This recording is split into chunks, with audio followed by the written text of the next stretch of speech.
All right, Christian, we're here. We're going to talk about a lot of things, but it's been a number of years. I don't know when it was, but it probably 8, 10 years ago we first met. Yeah, I think I was a sophomore in high school Sure. when we first met. Yeah, Yeah. and this guy walks into your dad's office, and I was obviously I'd taken his metabolic courses, and we were talking about things, and then doing some work for myself actually, and then I pull you in the next day, and we work on some things that you had some issues with. Yeah. So it was pretty awesome, and you were interested, good responder. I think I got you some books of mine, Yeah. and you're pretty excited about it. Well, I mean, every kid should be at that age that's trying to be a high level performer, right? Yeah, So, for sure. Yeah, I think I was really, dealing with an ankle thing at that maybe. time. I think it was an ankle, and then you're like, you're a jaw guy, all that. Started doing some testing on me, and kind of really opened my eyes to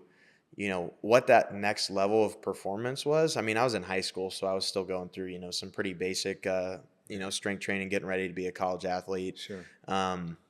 Yeah, you sent me all 3 books, got me rolling with an RPR course, and at the time I didn't even know if I wanted to go down this route of human performance and be a strength coach. In college as a GA for a couple years. I mean, ended up pursuing my athletic career in college. But I mean, I think that really just kind of set the standard. Being exposed to that at a young age, it really sets the standard of like, hey, I was asking a lot more high level questions going into college of like about training, meeting with strength coaches across the country on visits. Like, hey, what's your methodology? What's your principles? Right? I think you and Mike have touched on that previously, of really understanding what the coach's principles are. And I think when I was a GA at Texas Tech, going through the learning curve of coaching and, developing your principles, I want to ask you, like, when you were coming up, who were you looking at to develop your principles? I know you and Mike have talked to me about, who you were mentored by, and I think that would be really interesting to touch on. I think one of my biggest mentors was my track and field coach. He had a PhD in biomechanics. His name was Phil Lundeen. He's since been injected into the Hall of Fame. Introduced. I think it's just last season to Track and Field USA Hall of Fame. He wasn't necessarily a strength coach, obviously, but he was a track and field coach for the University of Minnesota.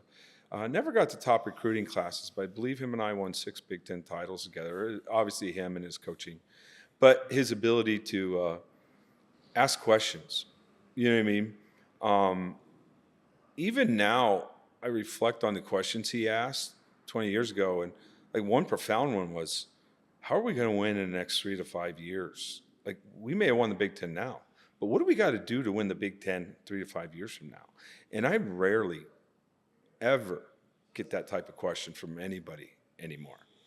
Yeah, I think that's just a product of collegiate sports in general right now, because of how much moving around there is with coaches. It's very rare to be in a place for 20 years like yourself, or like Jimmy Snyder, who's on our board as well, has been at Wisconsin for 22 years now. And I feel like it's just everything is we need to win this year. Or, I feel like there's maybe less of a focus on developing programs for future success. But I think that's just a product of how the current culture is in collegiate athletics. Well, there's no doubt. So then the question becomes, are young coaches getting mentored? You know what I mean? Yeah. And I had other ones, people I just sought things from was Yuri Verkhoshansky, obviously. Yep. Soviet high jump coach who was also a real sport. Shouldn't say real sports scientist, but like some of the things him and Carmelo Bosco created, no one's created stuff like that, right? And I feel like they just don't want to read the book all the way. No, I know. And because those books and They're with dense. the Soviet stuff and you got guys like Hank Krasnov, right? World-renowned. He's not world-renowned, but I mean, you take a world-renowned coach that won 4 or 5 medals, and Hank has won 18 to 20 in the world-class setting, and people don't know about him because I don't know why. He's just not a social media guy, right? But Yeah. but ultimately, those types of people that I learned from, and Mel Siff, and Dr. Michael Yessis, who just passed away a couple of years ago, you're going, and it wasn't necessarily what I learned was I'll reflect back. I didn't learn their method. I learned the principles of why they did that method. Yeah. And then that's what I understood. And then because I realized, hey, there's this new training tool. Let's say, and it was literally as simple as the elastic bands. We can use these bands to implement their method or their principle even better. What they are talking about. So if, in the hard part with young coaches and having social media, there's a lot of methods out there. And I'll see a coach say, hey, if you mix these exercises together, this will do this. And one of the exercises, when you look at it, you're like, it's not really that good for that method, right? And because they don't understand the principle of what you're trying to do. It's a method, but I'm not saying it won't work. And with young athletes and most people, a lot of things work. But when you get to the more advanced people, you have to be very specific, right? Specificity is so important when you get to the advanced person. And you're looking to 1% performance all over the place to maybe get better. You're looking for that 1%, maybe 2%. Now, if you can get 3, great. But 3 is life-changing in most cases. Right? So I think the frustration, a lot of young coaches might think is, or, hey, I got all these methods, but really have they set principles in place that work? Yeah. And that's like I can look at a new method and go, I know exactly where I'd put it in. Good or bad, I know when I would do it. Yeah. Because they don't have principles. I definitely went through that exact thing that you were just talking about during my graduate assistant time at Texas Tech, because I was exposed to yourself and, Charles Poliquin and all these figureheads in modern day strength conditioning at such a young age, where I was able to pick up, this method over time and this. And then when I became a coach, I was like, I just want to put it all together, and kind of overload the amount of methods that I was trying to put into my program that I had to make for my GA assignment, and I was seeing all these cool things on social media. I was like, oh, I can put that here, put that there. But then I started getting feedback from people that have been doing it a long time. It's like, hey, this is great that you are aware of this information, but you still have to be able to apply it in a collegiate setting. And also, do you understand the principles behind why these various coaches are doing these various advanced techniques?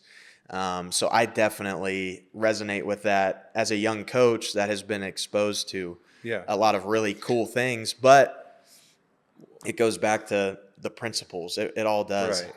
Right. The sequence too, let me give young coaches maybe an example where, hey, if you like this certain plyometric, and when you watch the athlete do it, and it takes them really long to transition. So when they hit the ground and there's a long phase of stopping, and then they reabsorb, and the exercise looks great. Yeah. Per se. They're doing it with sound technique. But when you look a world-class human being do it at elite level, it's completely different. It's so fast. Like the foot strikes the ground, they instantly have changed direction, their entire body weight. So they're on the ground, let's say if they're doing a plyo, for 100th of a second, versus another person might be 300-400ths of a second in transition. And it's not that the world class is the only people that can do that, because the other people can get there. But the point is why can't he do it in 25% or 30% of the time, this average person? Well, what you'll find is that a lot of times it's the strength levels, right? So you're going to do an advanced plyometric with an athlete. Are you going to hurt him? I have found probably not. But the foundation of strength that they need to do that at high velocity really fast is what they're missing. So that's why let's say, I'll get into triphasic, but if they can't stop their body weight from like slowing down really slow, if they can't do it extremely fast and apply, you've lost the plyometric action, right? So you might do an exercise, but you're not going to get the results you think you're going to get if they don't move properly in the exercise. Yeah. So you have to have some level of strength. So a young coach goes, okay, I'm going to do this exercise, but I'm going to do squatting or isometric squats, which Cal says makes people really strong. It does. Yeah. But you have to get strong before you can do that advanced plyometric later. You got to do it 3, 4, 5 weeks from now to get really good results versus, I'm going to put it together in the same workout. Well, they need strength. Well, I'm going to back squat. Well, you can't follow that with that plyometric because it's not going to work. You're not going to get the results. Yeah. Right? Now, everything's going to work with a novice and even less trained athletes. But this is why I went to a block-focused training, right? So I realized that at the highest levels, my athletes need very specific stress and be able to adapt to very specific stress so that they can get results out of that training. Yeah, no, I mean, it makes perfect sense. And I feel like also being in the collegiate setting, the block situation makes a little bit more sense. Just because of how the year's structured around seasons in college, the professional route, which you've been in for a long time, it's a little bit more rigid. It's the same time. Hey, we have these 82 games at the same time every year, and try and circle this back to, triphasic. I think, honestly, the collegiate realm, I know a lot of people utilize triphasic in professional, but I think it just makes too much sense to use in college, especially with the phases that you go through. You can do it with, your freshmen that are just coming in. It may be different exercises that they're doing than the seniors, but everybody's in the same phase of training, know? And the magic is with that training, and again, it's not very sport specific, right? Well, everything's sports specific nowadays, right? But I'll give you the intelligence and the foresight of my track coach, Phil, who was the first team we tried this stuff on. He was like, we did the eccentric training and people weren't running fast. Most coaches would lose their mind and say, oh, we got to drop this. We did the iso phase, and then we did the eccentric phase and people got slower. Isos, they didn't get much better. It was a lot. Yeah. But then the next 2 weeks, he started seeing some results. And then 4 weeks and 6 weeks later, it was definitive that we found something. But not many coaches would have the patience to realize there's probably a process here. Do you find that was the head coach involved a lot at that time? Okay. He was the head coach of the track team, right? Yeah. And he was watching the sprinters get slower. That's what I feel like is just a big challenge for a lot of coaches to just get over. It's like, hey, just let it happen. It's a process. Because I feel a lot of coaches are quick to interject and almost put down the strength coach. Like, what are you doing? Why are they sore? And they were slower because they were sore. So the brain goes, hey, there's so much soreness here. I got to tone this down a little bit. And we were having but it's called training, right? There's a training effect. Yeah. And you can't be maximal. When you're training hard, you're not going to be at your best. So he thought they would get better. We believed they would get better. And lo and behold, we got some pretty profound results on our track and field team. So then that was literally early in my career. And I applied the concept, and it wasn't even triphasic back then, right? I didn't have a name in the first 8 years. It was just eccentric and isometric training series. So then I was fortunate to win 36 Big Ten titles at Minnesota using the methods. That's unbelievable. Yeah. That's unbelievable. And look, I had great coaches recruiting. My swim coach, matter of fact, my swim coach was the same way. One time, and this is for young coaches, I was never I used to make a lot of mistakes. And I go lecture because I tell people the reason I'm here is because I've made a lot of mistakes. So I'm going to tell you the good stuff. Yeah, right? Yeah, exactly. Yeah. You're not. At least you're willing to admit it, right? Yeah, right. Yeah. So my swim coach called me one day on a Saturday morning, and they were away. They were they traveled and swam Friday night. And he called me. He's like, "Hey, what's going on in the weight room?" I was like, "I don't know. I lifted pretty hard." He's like, "Yeah, we swam like terrible. Like it was horrible." And I'm like, "Oh, I did this method and it was bad." He's like, "Yeah." He's like, and this guy won. I'm going to say 5 or 6 Big Ten titles with me. So like he was a historic swim coach. And I go, okay, Dennis, well, I won't do that again. He's like, well, it's okay. It wasn't a league meet, right? And he's like, I just yelled at him for being soft, right? So him and I were together. So you're just like, okay. He's like, it was a good learning experience from him versus just ripping the strength staff. You know what I mean? So That's awesome. Yeah, but he was like, ripped them for being soft. And I'm like, well, he's like, and we're going to start peaking. So then they got better. And he's like, yeah, you guys are tougher now because you got better results. Well, we peaked them. He backed off practice because we were about to peak the first time of the year. So it was actually in the beginning of the year, right? Yeah. So he was like, okay, as long as we know that and you're not going to do it again, right? I'm like, not going to do it again. But later even, he says, hey, let's do that method because this meet doesn't matter. And I'm going to yell at him for being bad. So it was a cycle, like, but how many coaches want to do that, right? That's such a rare situation. Like that is unbelievable. Unbelievable, unbelievable right? that was. But the guy case. could manage the team, and like he knew, hey, let's beat them up in the weight room, and they're gonna swim bad, and I'm gonna yell at them for being mentally soft because it's just part of the process. Okay, great. Yeah, Dennis Dale, swim coach, Minnesota, was magic. That's such a good story, and I think that's so valuable for young coaches to hear. Is like if you can somewhat develop that relationship with the head coach, the athletes are gonna be better for it, you know. And that's why it's a shame that that's not more of a culture now between the head coach and the strength coach. Everything's, I think, is so transactional, especially with now throwing money into the equation with the athlete. Yeah, I know, like when I was playing, you know, we got a stipend and obviously your school's getting paid for. Now you're getting X amount of dollars thrown into the athlete's pocket. And also the athletes having access to information there's so much stuff on the internet now. It's like, well, my sport coach in high school or my private training facility coach is telling me to do this. My nutritionist or my whoever family member most of the time is telling me I need to be doing this. Have you seen a lot of that now I know with your role with hockey at Minnesota, I don't know what the NIL situation is, but at least at Texas Tech, there's some big dollar amounts getting thrown around now. And I feel like it just adds like that extra layer of what already was a complicated relationship. There's no question the dynamics and people are involved, whether it be agents and NIL agents, people advising these kids. You're going,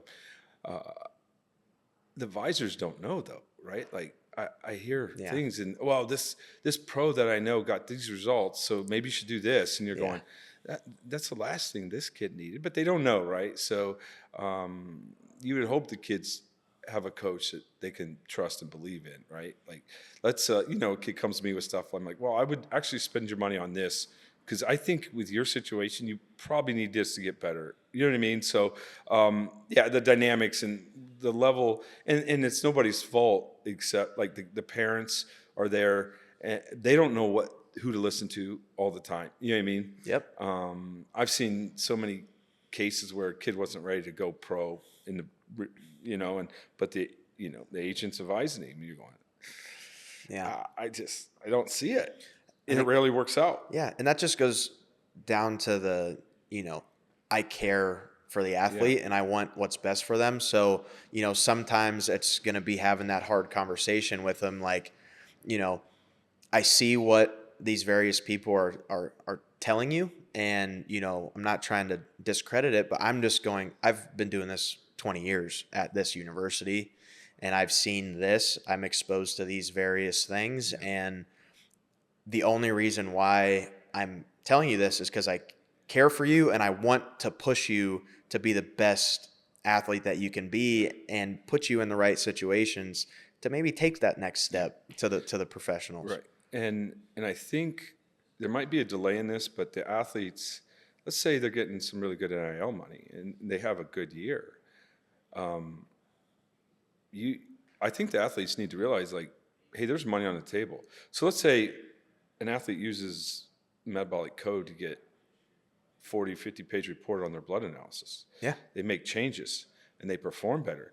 You're going to get more money the next year if you're a lights-out performer. So I think everything we've done for the athletes over the years, they're going to have to take it in their own hands. So what I'm saying is not every university is going to be able to do detailed blood tests or take certain supplements because we're restricted by the NCAA.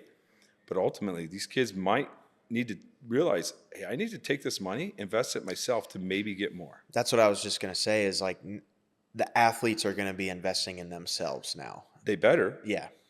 because there's more money on the table. Yep. It's that's what my pros And you did. just hope they stay at your school.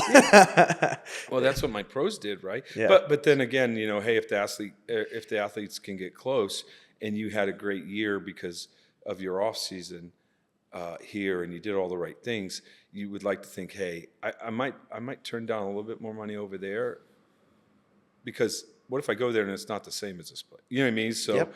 ultimately, you would like to think these athletes are definitely going to invest in themselves, and they need to.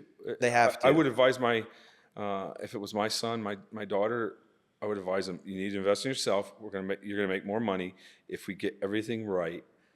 You know what I mean? Those are the type of scenarios you're going to have to look at.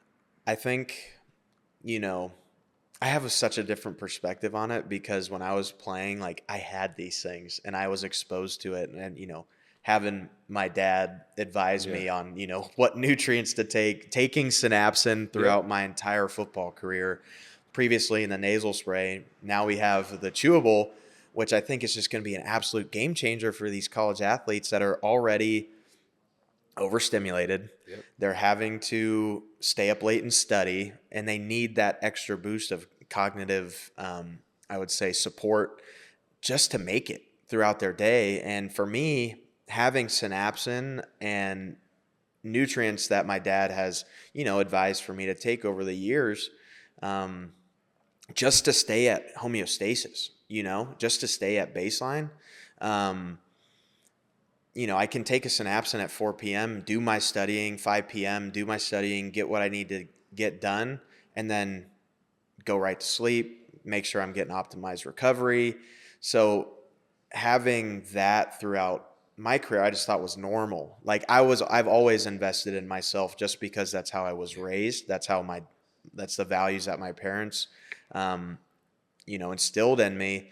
And then I'm like, why isn't everybody doing this? Going through college. But I just had, I was lucky. I was just really lucky to have that guidance going through college. I mean, ultimately, I ended up getting hurt. I can't control that, but I know I was doing the right things. Yes. Along the way. A lot of good life lessons there, right? Like ultimately, hey, never stop questioning what you're doing or what's going on to make the process better. And that's why I showed up at your father's Metabolic Elite course. I knew I had to go down this route to learn it, and it was beneficial. Like the stuff I've learned from him, I never heard from any other nutritionist or, Yeah. And if we're learning about it now on the internet, he told me 8 years ago in courses or 7, right? Yeah, I think it's super unique. You'll appreciate this story.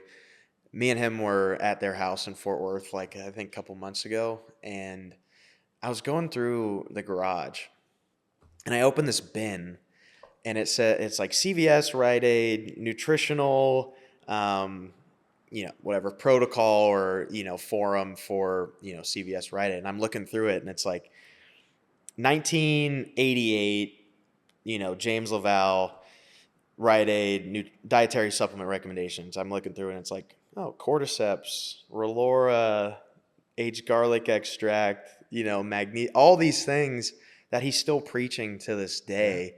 And just to see that, in the garage of, he's been doing this for, since the 80s. And which is unbelievable. And, I think obviously being a son, I take some of that for granted, growing up with him, but that's just because he's my dad. But now being in business with Metabolic Elite, with yourself and all the incredible amount of guys on the board, I'm extremely lucky to be in this position to have access to, your experience, Mike's, Kevin, everybody. Obviously, my dad, I've been able to learn a lot from him indirectly, being a kid. But I'm just super excited to continue down this road with Metabolic Elite with our group. And we have that Metabolic Elite Minds workshop coming up. And I think if you are a coach that is looking to take that next step, or like you said, we're in this age of information and it's like, who do I listen to? If I was a young coach, I couldn't think of a better group of guys to want to listen to. I think you guys have over 100 years of experience combined, maybe more, which is unbelievable to have those minds in the same room and being able to, have a coaches panel, and you'll be talking on, some really interesting topics. Everything's going to be, really, really special when we have all you guys in the same room in August. I think, what are you so excited for come August 23rd to the 25th when we do this thing? Yeah, I think the biggest thing people realize is when you say 100 years, it's not 100 years of just standing there and being around. And In the trenches. It's 100 years in the trenches asking questions, because that never stops, right? Like I drive myself nuts by asking questions, right? People ask me how I create so much stuff. And what I do is I question everything that goes on, whether it's me or somebody else. And I actually find problems with the current principle or whatever they're talking about. And then I make solutions to fix it. So I'm not creative, but I'm good at problem solving. So then I just got to create problems that I didn't even know existed. So I ask questions, which creates problems I didn't know existed. And then I just find solutions. That's how I create things, right? Yeah. So, and that's everybody involved in this group. And so you're not getting just 100 years. It might be 300 years of just normal thinking, right? Yeah. Involved in the group. 100%. Yeah. I think it's going to be extremely special. You went to the metabolic mapping courses that my dad put on, and now to have this group and be able to evolve the information even further, and because that was 10 years ago, almost 2015, 2014, around there, 2016. We've all learned a lot in the last 10 years. So to be able to, take that, put it into a course, I think it's going to be extremely special and beneficial. And I'm really looking forward to, getting everybody together and doing some pretty awesome education for, this either next generation of coaches or people that have been coaching for, 20 years. So I think, moving forward with Metabolic Elite, I think a lot of people have some pretty excited pretty good ideas moving forward. But I also think the public should be really excited for what's to come from us on the product side and the education side. So the development of where we're going is, I have a feeling it'll be second to none. Yeah. And, when we throw the testing that you're doing on top of, some of the products, and then also, combining methodology of nutrient timing, like specific nutrient timing around specific blocks of training, and really becoming specialized in this is where it's going. It's, that's the direction that the field's going. Yeah. I think everybody has a pretty good foundation now. But like you're saying, it's how do we squeeze that 3% out? Yeah. Because that's ultimately what the difference maker is with a lot of these athletes. Say you're going to the next level. It's like the more we can squeeze that 3% out over the years, it's going to be lights out. Yeah. So, Christian, in wrapping up, I think you should let everybody know about the format of the Elite Minds conference that we're having and how pretty awesome it's going to be. Yeah. So, original plan was to do it in person, but we've gotten so much positive feedback on, people being excited for it. I think we're going to, adjust it to a live stream to be able to give access to more people that maybe weren't going to be able to make it in town. So obviously we're going to adjust to a live stream format now, which I think is going to be even better, honestly, for what we were trying to do. And, we're going to have each of our presenters on the live stream giving their presentation. It's going to be a really high production live stream with our great guys at Nerd Studs out of Grapevine in Texas. They're going to kill it for us. So it's going to be the same format, My dad will talk, Jim LaValle, he'll give his systems biology approach, and then also an intro to metaflammation. And then that'll be on Friday. And then Saturday will be, yourself, Mike, Jimmy Snyder, and then my dad. We're also going to be featuring El Nutra and Prolon. We're going to do a 45-minute presentation on what the benefits of their 5-day fasting kit. And then on Sunday, obviously, we'll have a couple more topics by you guys. And I think it's going to be really special, especially with the live stream. We're going to have the interactive chat widget on there, being able to get direct feedback. We're going to have a coaches panel as well. I don't think there's ever been a time where you, Snides, Mike, my dad have really ever been on a coaches panel together. And I don't think a lot of people really comprehend what that is, what conversation is going to get stimulated out of that. So even that alone, I think, is going to bring tremendous benefit. And we're doing it twice. We have 2 coaches panels, one on Saturday and one on Sunday.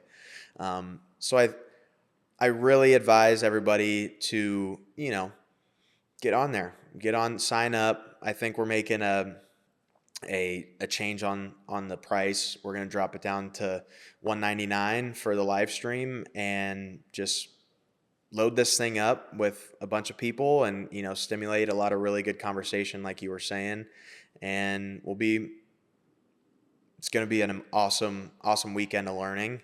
And I think a lot of people are going to be really happy that they signed up for it. So in a quick summary, what if somebody's going to sign on to the Elite Minds? What are they gonna walk away with? What are they there to expect? Yes. Specifically. So some of the key areas that we're looking at are going to be, advanced nutrient timing, like we kind of talked about, advanced recovery methods used by, professional athletes, also looking at, metabolism optimization, nutrient optimization, things that we're going to be able to, we're going to give methods that you'll be able to take back to your team on Monday and implement. Obviously, things are going to be, some will be a little bit more advanced than others, but we do want to make sure that coaches are getting something out of it that they can go implement and see these changes very quickly when they get back to their team. Because August is a great period for a lot of coaches because, you're either going into season or some coaches will be in off season. So obviously they'll be able to take different things from what we're teaching. And then also on top of that, we're going to be giving away some really unique items. We're going to be giving away 2 ebooks that my dad wrote. We're also going to be giving away 5-day Prolon fasting kits.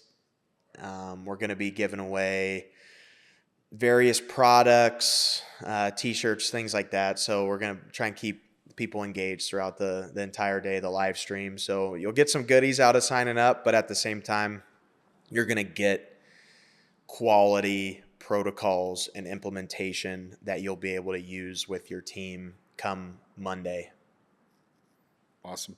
I think from my perspective, what I know is going to happen is that people are going to actually walk away with key points. They're going to know, hey, at this point, I need to tell the athletes to supplement this, or if I see problems, we're going to be there. We're going to solve a lot of problems for coaches with athletes, and maybe it's not the whole team, but it's maybe very specific things.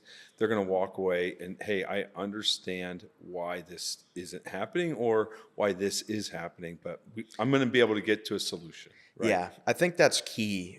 Like the diagnostic side of things on it is like, I know what I'm seeing, but I don't know why. And connecting those dots of like, hey, I didn't really know that this was connected to this, yes, or this was connected to this, and how it's affecting the system. Right. I think is going to be really beneficial because a lot of times it's okay. This is off, so I'm just going to fix that. Right. It's not. Oh, this is off, and I'm seeing this data, and this is off too, and this is heart rate recovery. But really, those 4 points are showing that it's a system that's off in the body. It's not just, one marker or heart rate recovery's off because he's overtrained, but it might be combination of all of those, and being able to use specific protocols or nutrients to affect that system, I think is that next level, that next layer of learning that I think people are going to be able to get out of this weekend. Yeah, if you won't be happy to walk away with a headache of knowledge, then you probably shouldn't join, right? Yeah, 100%. Absolutely. So awesome. Oh, and we will have CEUs. I know we're going to have NSCA CEUs available for our coaches as well. And I think that I should say this is not limited to strength coaches. Yes. If you're a dietitian, if you're private sector, if you're a human performance coach, expert, whatever, if you are dealing with athletes, if you are dealing with Gen Pop, you will get valuable information. So I did want to preface that this isn't just for strength coaches. No. And I would say that strength coaches are much more than just strength coaches now in the current realm of sports, yes. Professional sports, collegiate sports. So like I said, dietitians, everybody is welcome at this live stream. I think it's going to be great. Yeah. And we've said it a million times, but I think I'm excited for it, and I'm excited to what comes from it for the next one. Yeah, as they should be. Yeah. So that's well, we'll see you there. Yeah, sounds good. All right. All right.